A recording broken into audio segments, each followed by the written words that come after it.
Hey, Futurist JIm Carroll. Look, hopefully I'm here. I haven't been on here in a while.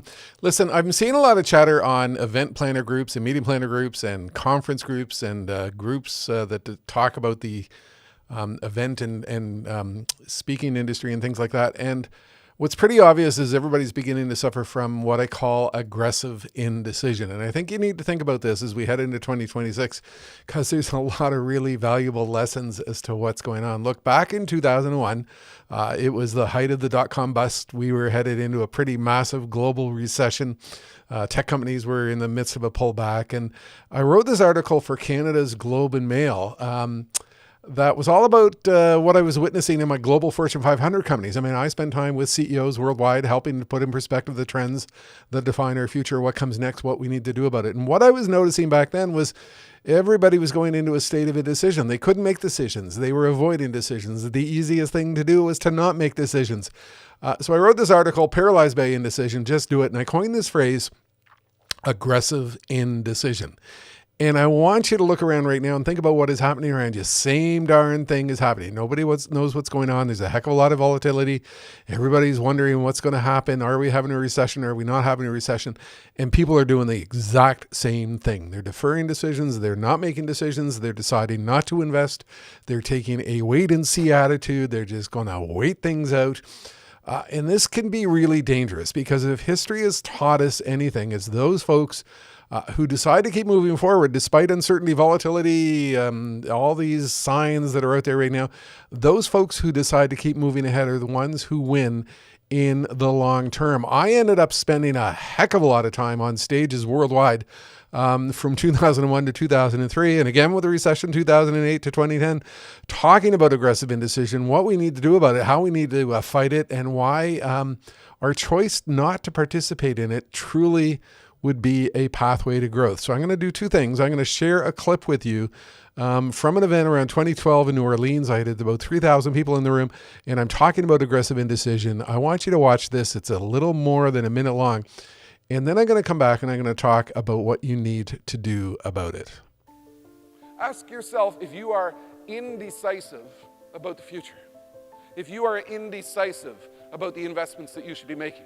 Indecisive about the investment and management decisions you should be making. You know what I observed happened in a previous recession? People became extremely indecisive. And I coined a phrase. I said that what is happening, people are becoming aggressively indecisive. Are you suffering from aggressive indecision? I'm not going to make this capital investment. I'm not going to pursue this new strategy. I'm not going to, go to wtih with a mindset that's going to evolve a lot of opportunities for innovation, because I'm just not quite certain about when we are going to see an economic recovery and things are going to be easier. But here's something that we have learned. A fellow at GE, responsible for innovation, he studied what organizations did in previous economic downturns. He looked at the oil shock of the 70s, the downturn of the 80s, the 1990s downturn, the dot-com bust. They seemed to come in 10-year waves. And what he found was that 60% of the organizations barely survived. They did what they had to do. They cut costs, they managed costs, they muddled their way through. 30% didn't make it. But 10% became breakthrough performers, because they decided, despite economic uncertainty, despite not having clarity on when economic volatility is going to disappear, their decision was that now is the time to innovate. Now is the time to adapt. Now is the time to be doing the things that we need to do to position ourselves for the future. Ask yourself, if you are suffering from aggressive indecision, you need to change that attitude. When you go out on the show floor and when you go to the education sessions, you need to be in a mindset that there is a wealth of knowledge that is occurring here, and you need to adapt a lot of these ideas.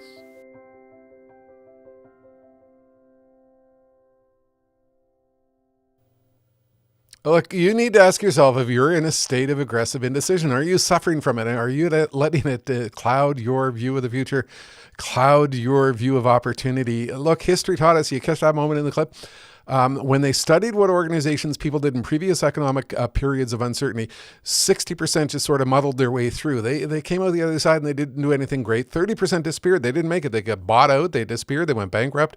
They didn't survive. 10% became breakthrough performers because they specifically decided, I'm not going to let all this uncertainty cloud my path to tomorrow. That's the most valuable bit of insight you need right now. And this is everything that I wrote into the book I released back in June, Dancing in the Rain, How Bold Leaders Grow Stronger in Stormy Times. Look, I've seen the indecision and volatility of 2026 coming. I have no doubt that we are going into a period of wild economic volatility. It's not going to be a lot of fun, and we're seeing all the early signs of that right now. And that's why I wrote Dancing in the Rain. I started a blog post in April with all the lessons I learned from all the previous periods of economic uncertainty and volatility. And I realized partway through writing this blog series, I had a book in there. So I worked really hard to get the book into print. It's available now at dancing.jimcarroll.com. But what I really want you to do is I want you to implant that phrase in your mind, aggressive indecision. Are you suffering from it? Are you letting it cloud your future? Are you finding it's something within your customers and clients? And do you know how to cut through their aggressive indecision in order to find your pathways to growth? Go find a copy of the book, read the article on my website, think about that phrase, aggressive indecision. We're in the midst of it right now. You need a pathway out. Futurist JIm Carroll.